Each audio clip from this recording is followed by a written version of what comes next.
ముఖ్యంగా చెప్పాలంటే నాకు సాయి పల్లవిని నేను బాన్స్వాడ ఓపెనింగ్కి వెళ్ళినప్పుడు చూశాను.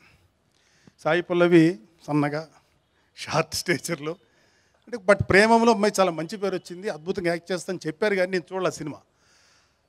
సరే ఓకే, ఒక ఎవరు పెట్టుకున్నా అంత అర్థం లేకుండా పెట్టుకోరు, ఒక మంచి ఆర్టిస్ట్ అయి ఉంటుంది లేదా చూద్దాం అన్న. నేను దిల్ రాజు గారు నాకు షో చేశారు చూడమని చెప్పి. థియేటర్కి వెళ్ళిన చూస్తున్నాను, మొదటి 2 నిమిషాలు సాయి పల్లవి వచ్చింది. ఆ రైల్వే స్టేషన్ సీను దాటి బయటకు వచ్చిన తర్వాత అసలు నాకు వేరే థాట్ లేదు, భానుమతి అనే క్యారెక్టర్ మాత్రమే చూస్తున్నాను.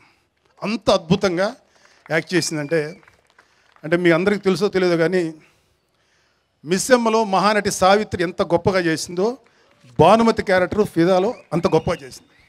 నాకు తెలిసి సావిత్రి గారికి నిజమైన వారసురాలు Sai Pallavi. She is exceptionally great performer. నా కొడుకు గురించి నీకు చెప్పుకోకూడదు కాబట్టి చెప్తున్నాను, బట్ స్టిల్ వరుణ్ బాబు చాలా బాగా యాక్ట్ చేశాడు, చాలా న్యాచురల్గా యాక్ట్ చేశాడు. Please subscribe. Please do subscribe. Please subscribe. Please subscribe. Please subscribe to our YouTube channel.